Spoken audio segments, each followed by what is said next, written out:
689। ये तो सोती हुई मछली के जागने जैसा चमत्कार है। पापा, आपकी यह बात मुझे पसंद नहीं आई। मेरे नंबर पहले भी ठीक ठाक आते थे, मैं कोई इतना भी गया गुजरा नहीं था। मैंने थोड़ा इतराते हुए कहा। पुराने छेंग पिताजी के चेहरे पर मुस्कान बिखरी हुई थी। उन्होंने सबसे पहले अपना गिलास हवा में उठाया। हाँ बिल्कुल, चलो हम सब मिलकर अलिंग को उसके गाँव गोकाव के लिए शुभकामनाएं देते हैं। मैं बेहद खुश था, यहाँ तक कि मैं छुप छुप कर सिंघुआ यूनिवर्सिटी की यूनिफॉर्म की तस्वीरें देखने लगा था। मैंने कॉलेज के ऑनलाइन फोरम पर कैंपस गॉडेस वाला थ्रेड ढूंढ निकाला था और हर बार जब मैं उसे रिफ्रेश करता मुझे चियान जिया की नई तस्वीरें मिल जाती। इस बार के रिजल्ट ने मुझे एहसास कराया कि मैं और वह अब एक दूसरे के काफी करीब हैं। लेकिन चेंगी ने जब मेरा काम देखा तो वह तिरस्कार से मुस्कुराया। यह सवाल इसे तो मिडिल स्कूल का बच्चा भी हल कर ले। कभी कभी जब चेंगी इस तरह की बातें करता है तो मेरा मन करता है कि उसे 2-4 घूंसे जड़ दूं, पर यह सोचकर कि उसकी बातें कड़वी हैं पर सच हैं, मैं खुद को रोक लेता हूं। क्या तुम मुझे थोड़ी हिम्मत और हौसला नहीं दे सकते? मैंने चिढ़ते हुए कहा। अगर मैं शंघुआ सिंघुआ नहीं पहुंचा तो मैं तुम्हें जान से मार दूंगा। चेंगी ने अपनी भौहें सिकोड़ी और बोला, भाई तुम्हारा शंघुआ के लिए यह पागलपन वाकई काबिले तारीफ है। 1 साल की कड़ी मेहनत और दोबारा तैयारी के बाद आखिरकार एग्जाम का दिन आ ही गया। जब एग्जाम खत्म हुए तो मुझे ऐसा लगा जैसे मैंने अपनी जिंदगी की सबसे बड़ी जंग जीत ली हो। मेरा एडमिशन शंघुआ के पास वाली ही एक यूनिवर्सिटी में हो गया। सच कहूं तो वो शंघुआ तो नहीं थी, लेकिन देश की एक नामी और टॉप क्लास यूनिवर्सिटी जरूर थी। पापा को तो लगा जैसे हमारे पुरखों का आशीर्वाद मिल गया हो, लेकिन मेरे मन में अब भी एक कसक बाकी थी। तभी चेंगी ने पहली बार अपनी टपोरी इमेज छोड़कर मुझे बड़े प्यार से समझाया, देखो शंघुआ में ना हो पाना कोई शर्म की बात नहीं है। इस साल का पेपर कितना मुश्किल था ये सब जानते हैं, फिर भी तुमने एक टॉप कॉलेज में जगह बना ली, ये बहुत बड़ी बात है। मैंने भी खुद को समझाया। खैर छोड़ो, शायद मेरा और शंघुआ का कोई रिश्ता नहीं था, लेकिन मेरा और चिनात्सु का रिश्ता अब भी खत्म नहीं हुआ है। मैंने यह पूरा साल सिर्फ इसलिए लगा दिया ताकि मैं और उसके बीच की उस दूरी को कम कर सकूं। मुझे इस बात का कोई मलाल नहीं था कि उसने मुझे ब्लॉक कर दिया था, क्योंकि अब मेरे पास उसके सामने खड़े होकर जवाब मांगने के लिए पूरी जिंदगी थी। मैं उसे ढूंढने दिल्ली बीजिंग निकल गया। इस बार मैं न तो एक बर्तन धोने वाले के रूप में जा रहा था और न ही किसी रईस बाप के बिगड़े हुए शहजादे के रूप में। मैं वहां सिर्फ अपनी पहचान के साथ जा रहा था। कॉलेज में सब सेटल करने के बाद मैंने चेंगी से चिनात्सु का पता ठिकाना मालूम किया और सीधा उसकी यूनिवर्सिटी पहुंच गया। वो बस अपनी क्लास खत्म करके भीड़ के साथ बाहर निकल ही रही थी। उस हजारों की भीड़ में भी वो सबसे अलग और चमकदार दिख रही थी। 1 साल बाद वो पहले से कहीं ज्यादा गोरी और खूबसूरत लग रही थी। शायद अब उसे धूप में मचान पर ईंटें नहीं ढोनी पड़ती थीं। पास से गुजरने वाले लड़के उसे मुड़ मुड़कर देख रहे थे और आपस में फुसफुसा रहे थे, वही है ना हमारे डिपार्टमेंट की क्रश चिनात्सु। यार खूबसूरत तो बहुत है, बस बेचारी के घर के हालात थोड़े ठीक नहीं है। मैंने मन ही मन सोचा, घर के हालात खराब है तो क्या हुआ, तुम्हारे घर में क्या मेरे घर से ज्यादा पैसा है? शुरुआत में जब वो लड़के चिनात्सु की तारीफ कर रहे थे तो मुझे अच्छा लग रहा था, लेकिन जैसे ही उन्होंने उसकी गरीबी का मजाक उड़ाया मेरा खून खौल उठा। मेरी चिनात्सु को कम समझने की हिम्मत किसी की नहीं है। वो लड़के मुझे किसी पागल की तरह देख रहे थे और डर के मारे वहां से 9-2-11 हो गए। अब मैं चिनात्सु की तरफ बढ़ने लगा। मैं उसके जितना करीब जा रहा था मेरा दिल उतनी ही जोर से धड़क रहा था। मैंने हजारों बार सोचा था कि जब हम मिलेंगे तो क्या होगा, लेकिन मुझे अंदाजा नहीं था कि मुझे देखते ही वो अपना रास्ता बदल लेगी और उलटे पांव भागने लगेगी। मैं वहीं सुन्न खड़ा रह गया। तभी वो रुकी और मुड़कर वापस मेरी तरफ आने लगी। उसने बिना कुछ कहे मेरा हाथ पकड़ा और खींचते हुए एक खाली जगह पर ले गई। वहां पहुंचकर उसने अपनी बाहें सिकोड़ी और मेरी आंखों में आंखें डालकर खड़ी हो गई। तुम तो विदेश जाने वाले थे ना, क्या हुआ? हे भगवान, ये इतनी रौबदार अग्रेसिव कैसे हो गई? पहले तो ये एकदम बुद्धू और सीधी सादी हुआ करती थी। मैंने अपनी नजरें झुकाई और धीरे से खंसते हुए कहा, बाद में मैंने अपना इरादा बदल दिया। तभी तो कहते हैं लड़कों की बातों का कभी यकीन नहीं करना चाहिए, कहते कुछ है और करते कुछ और है। जब मैं चुप रहा तो उसने फिर पूछा, तो आज यहाँ क्यों आए हो? बस यही तो वो पल था जिसका मुझे इंतजार था। मैं बत्ती से दिखाते हुए मुस्कुराया और बोला, मेरा एडमिशन तुम्हारे पास वाली यूनिवर्सिटी में हो गया है, अब हम रोज मिल सकते हैं। पर वो अब भी सख्त बनी रही। किसे मिलना है तुमसे? तुम अपनी मर्जी से चले गए और अब अपनी मर्जी से वापस आ गए। क्या मैं तुम्हें कोई मजाक लगती हूँ? लगता है मैडम का गुस्सा अभी ठंडा नहीं हुआ है। पूरा 1 साल बीत गया, पता नहीं अब इन्हें मना पाऊंगा या नहीं। मैंने किसी मासूम बच्चे की तरह उसका हाथ पकड़ा और मिन्नतें करने लगा, चिनात्सु प्लीज अब गुस्सा छोड़ दो, मैं कसम खाता हूँ मैं इसकी भरपाई कर दूंगा। कोई जरूरत नहीं है। बस ये सुनते ही मेरा दिल बैठ गया। क्या अब मुझे उसे मनाने के लिए पापड़ बेलने पड़ेंगे? क्या मेरी लव स्टोरी अब ट्रेजेडी बनने वाली है? इस नाजुक हालात में मेरे पास कोई रास्ता नहीं बचा था सिवाय बाहरी मदद लेने के। मैंने सीधे चेंगी को फोन लगाया और सारा सच उगल दिया। सर सच तो यह है कि मैं ही चिनात्सु का वो बदकिस्मत पहला प्यार फर्स्ट लव हूँ। अब आप ही बताइए, क्या आप अपने दोस्त की खुशियां नहीं चाहते? क्या आप अपने स्टूडेंट को कामयाब होते नहीं देखना चाहते? प्लीज यार चेंगी मेरी मदद कर दो। चेंगी फोन पर मेरी पूरी दास्तान सुनकर बड़े मजे ले रहा था। उसे तो यकीन ही नहीं हो रहा था। तो मतलब तुम सच में उस लड़की के लिए मचान पर ईंटें ढोने गए थे? 1 करोड़पति का बेटा और मजदूरी, भाई कमाल है। अरे भाई ये सब छोड़ो, ये बताओ मदद करोगे या नहीं?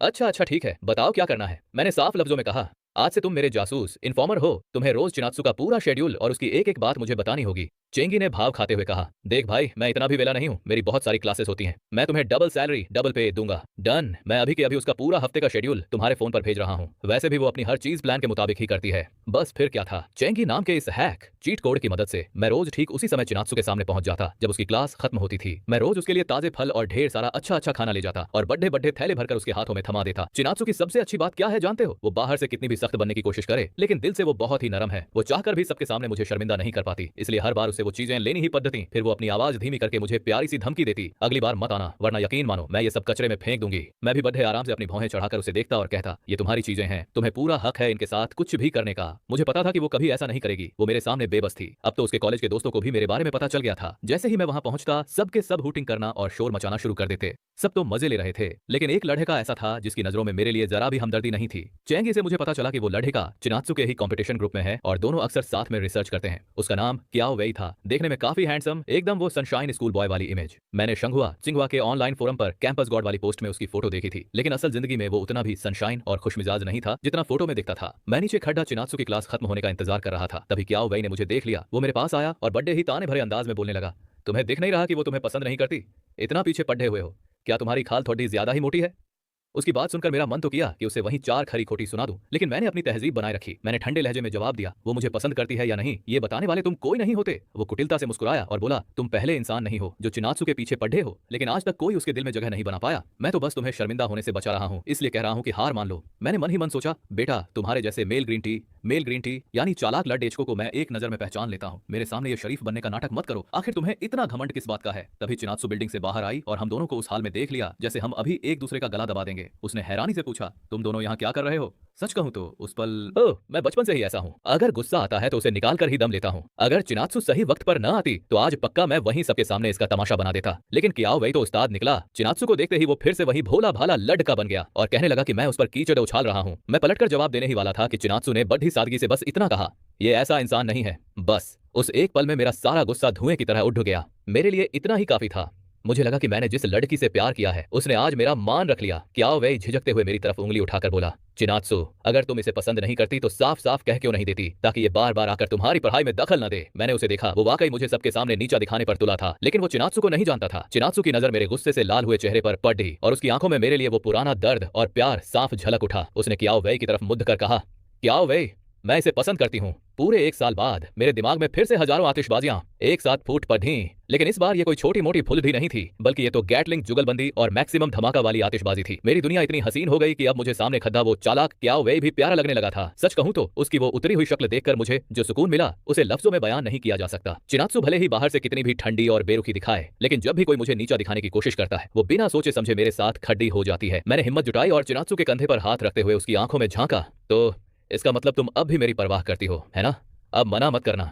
चिनात्सु ने एक लंबी ठंडी आह भरी और धीरे से कहा, बहुत देर हो गई है, तुम अब अपने हॉस्टल वापस जाओ। मुझे अंधेरे से डर लगता है, इसलिए तुम मुझे घर तक छोड़कर आओ। बस में मैंने चिनात्सु को अपनी बाहों में भर लिया। इस बार उसने मुझे खुद से दूर नहीं धकेला, लेकिन उसकी अकड़ अब भी बरकरार थी और वो जानबूझकर खिड़की के बाहर देख रही थी। मैंने एक ठंडी आह भरी और उसके गाल को अपनी उंगली से सहलाते हुए कहा, तुम अब भी नाराज हो क्या? उसने मेरी तरफ देखा, उसकी आंखें किसी तारों भरे आसमान की तरह चमक रही थीं। इस बार दिल्ली आए हो तो फिर से कब भाग जाने का इरादा है? इस बार मैं कहीं नहीं जाऊंगा, तुम जहां जाओगी मैं वहीं रहूंगा। क्या मेरी आंखों को धोखा हुआ था? उसके चेहरे पर एक ऐसी मुस्कान थी जिसे वो चाहकर भी नहीं रोक पा रही थी, पर फिर भी उसने खिड़की की तरफ मुंह फेर लिया ताकि मैं उसे देख न सकूं। पर उसे शायद ये नहीं पता था कि बस की खिड़की के शीशे में उसका अक्स रिफ्लेक्शन साफ दिख रहा था। उसकी मुस्कान इतनी बड़ी थी कि जैसे उसके कान तक पहुंच रही हो। वो अब भी वही पुरानी पागल है। पर मैंने भी सोचा कि चलो इसकी पोल नहीं खोलता। इन कुछ दिनों में मैं अपनी यूनिवर्सिटी और शंघुआ के बीच चक्कर काटता रहा। सच कहूं तो मैं बहुत थक गया था और पता ही नहीं चला कि कब उसके कंधे पर सिर रखकर सो गया। जब बस स्टैंड पर रुकी तो उसने मुझे धीरे से हिलाया। मैं अपनी लार पहुंचते हुए नींद में ही उसके पीछे पीछे नीचे उतर गया। जैसे ही मेरी नजर उसकी जैकेट पर पड़ी, वहां लार का एक बड़ा सा निशान बना हुआ था। भाई कसम से मुझे इतनी शर्म आई कि मन किया जमीन फट जाए और मैं उसमें समा जाऊं। घबराहट में मैंने यूनिवर्सिटी के गेट पर ही उसका हाथ पकड़ा और बोला, चलो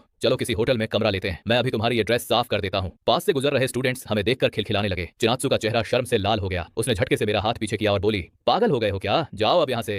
इतना कहकर वो भीड़ में ओझल हो गई। एक साल बाद वो वाकई बहुत ज्यादा खूबसूरत हो गई थी। पूरी यूनिवर्सिटी में सबकी नजरें बस उसी पर थीं। मैंने उसे जाते हुए देखा और मन ही मन रोते हुए कहा, उफ, ये लड़की पीछे से भी इतनी कमाल कैसे लग रही है। उस पल न जाने मुझ पर क्या जुनून सवार हुआ। मैंने पीछे से उसका नाम पुकारा, चिनात्सु क्या तुम मेरी बनोगी? उसकी कदम वहीं ठिठक गए। उसने शर्म के मारे अपना चेहरा हाथों से छिपा लिया और तेजी से आगे बढ़ने लगी। मैं बिना देखे भी अंदाजा लगा सकता था कि उसका चेहरा इस वक्त टमाटर की तरह लाल हो गया होगा और वो चाहकर भी अपनी मुस्कान नहीं रोक पा रही होगी, पर फिर भी वो नाटक कर रही थी। रास्ते पर चलने वाले लोग मुझे पागलों की तरह हंसते देख रहे थे, लेकिन मुझे किसी की परवाह नहीं थी। मैं दौड़कर उसके पास गया और उसी बस में चढ़ गया जो उसे उसकी यूनिवर्सिटी ले जा रही थी। उसने हैरानी से मेरी तरफ देखा और पूछा, तुम फिर से बस में क्यों चढ़ गए? मैं तुम्हें तुम्हारी यूनिवर्सिटी तक छोड़ने आ रहा हूँ। मैंने मन ही मन सोचा, बस तुम्हारे साथ कुछ पल और बिताना चाहता हूँ। मैं उसकी उस लाल पड़ती मासूम शक्ल को देख रहा था और मुझे ऐसा लग रहा था जैसे पूरी दुनिया में प्यार के फूल खिल रहे हों। और फिर वो पल आया जब चिनात्सु ने मुझे आखिरकार ब्लैकलिस्ट से बाहर निकाल दिया। जब मुझे ये खबर मिली तो मैं अपने हॉस्टल के कमरे में खुशी के मारे इतना जोर से चिल्लाया कि मेरे रूममेट्स तक डर गए। आखिरकार उसकी मोमेंट्स, फ्रेंड्स सर्कल अब मेरे लिए खुल गई थी। हालांकि वहां कुछ खास नहीं था, बस बोरिंग से सेमिनार और पढ़ाई की चीजें भरी पड़ी थीं, लेकिन फिर भी ये मेरे लिए किसी जीत से कम नहीं था। मैंने फौरन उसे मैसेज किया,